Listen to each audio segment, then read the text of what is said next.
지금 이 예배에 우리와 함께 계시는 예수님은 우리의 모든 죄를 대신 지시고 십자가에서 죽으시고 사흘 만에 살아나신 분이세요. 죽었다가 다시 사신 예수님을 믿는 이 부활 신앙을 가지면 이 세상에서 그 어떠한 어려움도 거뜬히 극복하고 이겨낼 수 있습니다.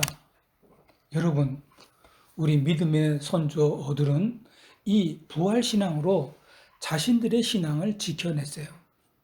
예를 들어서 터키에 가면 갑바도기아 동굴이가 있습니다.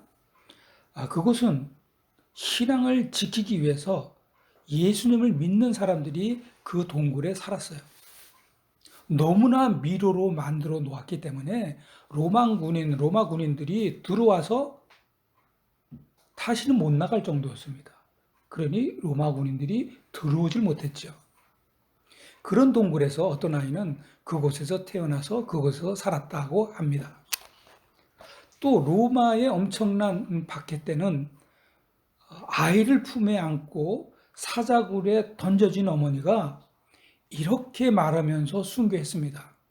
아기야, 곧 다시 만난다 하면서 순교했습니다.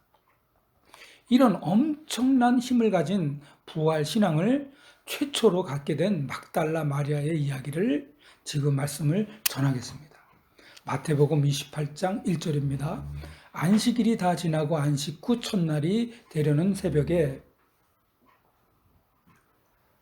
막달라 마리아와 다른 마리아가 무덤을 보려고 갔더니, 안식 후 첫날 그 새벽이라는 것은 지금으로 얘기하면 주일날 새벽이에요. 이 주일 새벽에 예수님이 부활하셨어요. 그래서 예수님이 부활한 날이 오늘 주일날입니다. 그리고 막달라 마리아 일행이 평소에 예수님을 그냥 선생님이구나 이렇게 생각했다면 절대로 예수님이 죽으셨다고 해서 굳이 무덤까지 갈 일이 아니고 그저 집에서 아마 슬퍼했을 겁니다. 그러나 여러분, 막달라 마리아 일행이 꼭두 새벽에 무덤에 갈 수 있었던 것은 예수님에 대한 헌신, 그리고 예수님을 향한 사모하는 마음이 너무나 많았기 때문입니다. 여러분, 어느 시대나 예수님을 사모하고 예수님에 대해서 헌신한 사람들이 참 많았습니다. 이런 사람들이 마리아 일행들처럼 어둡고 깜깜한 무덤 같은 그런 현실에 있는 사람들을 찾아 나서서 갑니다. 예를 들어서 폭탄이 떨어지고 사람이 죽어나가는 전쟁의 한복판에 군인들을 치료하려고 찾아 나서는 사람들이 있죠. 또 가난하고 어렵게 사는 분들에게 식사를 제공하고 잠잘 곳을 마련해 주려고 찾아서 나가는 사람들도 있습니다. 이렇게 찾아갔던 사람들은 그 어둡고 깜깜한 그 무덤 같은 곳에서 여러분, 살아계신 예수님을 만납니다. 그리고 그들은 그곳에서 예수님을 만나고 감격을 하고 마음의 평강을 얻고 그곳을 계속 찾아 나서는 사람들입니다. 140년 전 우리나라도요, 언더우드 선교사가 어둠같이 어둡고 암울했던 우리나라의 그 시절에 한국에 와서 교육 사업으로 전도를 했기 때문에 우리는 찬빛 가운데에 있을 수가 있었습니다. 종이 그리고 왕이 같이 예배를 볼 수 있는 그런 사건도 벌어졌습니다. 그래서 지금까지 우리는 그 덕에 빛 가운데서 살고 있습니다. 이 빛을 세상에 널리 퍼뜨리기 위해서 세계로 우리가 지금 세계 선교 사업을 하고 있는데, 여러분, 정말 믿기 어려운 일은 미국 다음으로 세계 제2위로 선교 사업을 하는 나라가 되었습니다. 저희 더드림 선교회도 정말 작은 돈이지만 청소년 센터에 나눔을 가지고 있습니다. 여러분, 그곳은 정말 할머니하고 같이 지낸다든지, 그래서 한 가족 한가족 부모, 그러니까 이혼한 가정 어린이기 때문에 예민하고 또 여린 마음을 가진 청소년들입니다. 이 청소년들에게, 어둡고 힘든 현실을 가진 청소년들에게 이곳에 살아계신 예수님이 계십니다. 그러므로 여러분, 살아계신 예수님이 계시는 소외당하고 어렵고 힘든 사람들에게 찾아 나서시길 바랍니다. 예수님의 마음, 그리고 눈길이 있는 그 예수님이 계시는 그곳에 가셔서 그저 작은 일망정, 적은 액수일망정 나누고 그들과 함께 하시길 바랍니다. 그래서 하나님으로부터 착하고 충성된 종아, 네가 정말 작은 일에 충성하였음에 내가 많은 것을 내게 맡기리니 내 주인의 즐거움에 참여할지어다 하시는 예수 그리스도의 말씀이 여러분과 여러분의 자녀 손들에게 임재하시고 임하시길 축복합니다. 자, 막달라 마리아 일행이 예수님의 무덤에 도착했을 때 정말 놀라운 일이 일어났습니다. 마태복음 28장 2절에서 4절까지 김강희 집사님께서 봉독하시겠습니다. 마태복음 28장 2절에서 4절까지입니다. 큰 지짐이 나며 주의 천사가 하늘로부터 내려와 돌을 굴려두고 그 위에 앉았는데 그 형상이 번개가 곧 그 옷을 등같이거늘 지키던 자들이 그를 무서워하며 떨며 죽은 사람과 같이 되었더라. 아멘, 아멘입니다. 여러분, 지진이 나더니 천사가 하늘로부터 내려왔습니다. 그리고 돌을 굴러냈어요. 그리고 천사가 그 돌 위에 앉아 있는 거예요. 그것을 무덤을 지키던 군인들이 봤어요. 성경에 뭐라 그럽니까? 지키던 자들이 그를 무서워하며 떨며 죽은 사람과 같이 되었더라 했습니다. 그러나 여러분, 예수님을 사모해서 무덤에 왔던 막달라 마리아 일행은 전혀 그렇지가 않습니다. 천사가 오히려 그 무서워하고 또 무서워하는 그들을 제끼고 막달라 마리아의 일행에게 예수님을 찾아주겠다는 위로의 말을 듣습니다. 여러분, 예수님의 무덤을 지키던 군인에게 이 놀라운 사건, 이 광경은 죽음과 같은 놀라움일 뿐입니다. 그러나 예수님을 사모하고 간절히 사랑해서 새벽에 왔던 마리아 일행에게는 이 놀라운 광경은 놀랄 일이지요. 그러나 놀랄 일이지만 예수님에 대한 말씀을 듣고 위로와 평안을 갖습니다. 이 세상에는 두 부류의 사람이 있습니다. 이 세상에서 살면서 놀랄 일이 얼마나 많습니까? 가장 가까운 사람을 잃는다든지 배신을 당한다든지 정말 놀랄 일이 너무나 많습니다. 이때 여러분, 예수님을 믿지 않는 로마 무덤만 지키던 군인들에게는 놀래서 죽음과 같은 상태인 것처럼 예수를 믿지 않는 사람들은 놀래서 죽음과 같은 상태로 살아갈 수밖에 없습니다. 그러나 예수님을 믿는 사람은 예수님으로부터 위로와 회복을 받습니다. 성경 인물 중에도 가룟 유다는 예수님을 믿지 않고 자신의 신념을 믿다가 그 끝은 뭡니까? 죽음이었어요. 그러나 엘리야는 갈멜산에서 큰 승리를 했지만 이세벨의 협박에 도망을 갔잖아요. 그래가지고 도망가다 로덴나무 아래에서 누워가지고 하나님 저 죽여주세요 했을 때 하나님이 어떻게 하셨습니까? 열왕기에 보면 19장 5절입니다. 로덴나무 아래 누워 자던 천사가 그를 어루만지며 그에게 이르되 일어나서 먹으라 하시는지라. 하나님을 믿던 엘리야가 놀래서 도망가다 누웠을 때 하나님이 위로를 해주십니다. 여러분, 예수님을 참 믿는 사람이건 예수님을 전혀 믿지 않는 사람이건 놀랄 일은 얼마든지 많고 누구나 다 옵니다.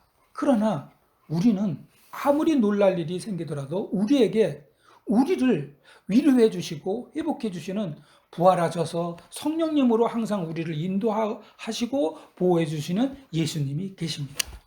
그러므로 어떤 놀랄 일이 생겨도 죽음과 같은 수렁에 빠지지 않고 오히려 건강이 회복되고 정신이 맑아지고 다시 새 힘이 생겨서 오히려 예수님의 부활의 증인이 되시기를 바랍니다. 형상이 번개 같고 옷이 막 그 빛나는 그런 천사를 보고 막달라 마리아 일행은 천사로부터 놀라운 말씀을 듣습니다. 마태복음 28장 5절과 6절 김진희 청년이 봉독해 주시겠습니다.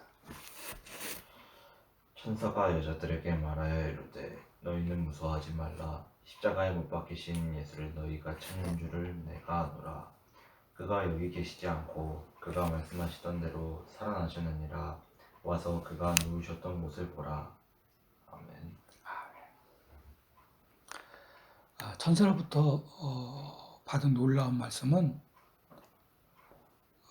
사람이요 분명히 무덤에 가서 예수님을 그 당시에 단 하루 만에 돌아가셨잖아요. 그러니까 제대로 영을 잘 못했다고 생각해서 향수도 들고 여러 가지를 해주기 위해서 막달라 마리아가 왔던 거예요. 그런데 세상에 예수님이 살아나셨다. 이 말을 들었을 때 얼마나 놀랐겠어요.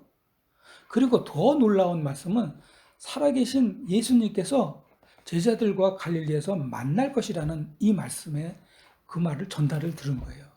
그런데 여러분, 이 천사의 말을 들은 막달라 마리아 일행의 반응이 대단합니다. 8절입니다. 이 여자들이 무서움과 큰 기쁨을 빨리 무덤을 떠나 제자들에게 알리려고 다름질할세. 예수님이 살아나셨다는 말을 들은 막달라 마리아의 반응입니다. 어떤 반응입니다? 크게 기뻐했다는 거예요. 살아나셨다고? 놀라는 게 아니라 크게 기뻐했다는 겁니다. 여러분, 어떤 말을 들었을 때, 하나님 말씀을 들었을 때 기뻐하시기 바랍니다. 조금도 의심하지 않고 완전히 예수님의 부활한 사실을 믿었다는 거예요. 그래서 막달라 마리아 일행은 어떻게 했습니까? 예수님이 전하라는 말씀대로 다름질할세라고 했습니다. 즉 곧바로 행동에 옮겼다는 거예요. 예수님의 부활을 전혀 의심하지 않고 완전히 믿는 사람만이 할 수 있는 것은 예수님의 말씀대로 즉각 행동할 수 있다. 다시 말씀드릴게요. 예수님의 부활을 전혀 의심하지 않고 완전히 믿는 사람만이 할 수 있는 게 뭐냐면 예수님의 말씀대로 행동할 수 있다는 거예요. 그래서 전혀 의심 없이 부활을 믿고 행도로 옮긴 막달라 마리아 일행이 예수님 만났어요. 9절과 10절입니다. 우리 김은숙 집사님께서 9절과 10절을 봉독합니다. 예수께서 그들을 만나 이르시되 평안하냐 하시거늘 여자들이 나아가 그 발을 붙잡고 경배하니 이에 예수께서 이르시되 무서워하지 말라. 가서 내 형제들에게 갈릴리로 가라 하라. 거기서 나를 보리라 하시니라. 아멘. 아멘. 예수님을 만난 막달라 마리아 일행이 두 가지 변화가 생겼어요.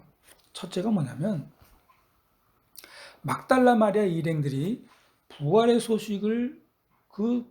소식으로 기쁘고 정신이 없었지만 예수님으로부터 평안하냐라는 말을 듣는 순간에 마음의 평안을 누렸다는 겁니다. 자, 이 평안은 헬라어로 유쾌하게 되다, 다시 말해서 은은히 행복하다는 의미가 있어요. 그러므로 예수님을 만난 막달라 마리아 일행 모두는 은은한 행복을 누렸다는 거예요. 신기한 거죠. 정말 신비한 일이에요. 제가 어릴 때 저녁 무렵에 아버지하고 함께 아버지가 사주신 네발 자전거를 타고 집으로 간 적이 있어요. 뒤에 아버지가 뒤따라오시고 저는 열심히, 그때 나이가 4살 정도입니다. 제가 열심히 4발 자전거를 페달을 막 힘들게 막 갔어요. 4살, 3살 정도. 왜요? 대발 자전거가 있나? 3발 자전거. 3발 자전거. 죄송합니다. 3발 자전거를 힘들게 4살, 3살 때 밟고 오는데 그 꼬마애가, 애기 같은 애가 했느니 얼마나 시간이 걸리겠어요. 그런데 아버지가 제 뒤를 끝까지 해가 저녁 완전히 넘어갈 때까지 계속 따라오시는 거예요. 지금 생각하면 그때 저는 참 오늘 예수님을 만나가지고 마리아 일행이 느꼈던 그 잠잠하고 은은한 행복을 느꼈던 것 같습니다. 은은한 행복을 누린다는 것은 하나님 아버지가 우리들을 따라오신다는 거라고 전 그렇게 생각합니다. 아멘. 이스라엘 52장 12절 상반절에 보면요. 이스라엘의 하나님이 너희 뒤에서 호위하리니 너희가 황급히 나오지 아니하며 도망하듯 다니지 아니하리라. 아멘. 하나님의 백성은요. 하나님께서 뒤에 따라오시면서 지켜주셨다고 합니다. 그러니 얼마나 이스라엘 백성이 저와 똑같이 그 마리아 일행과 똑같이 은은한 행복을 느꼈을까요? 지금도 마찬가지입니다. 여러분의 뒤에는 부활하신 예수님이 따라오세요. 여러분이 천천히 가시면 천천히 따라오시고요.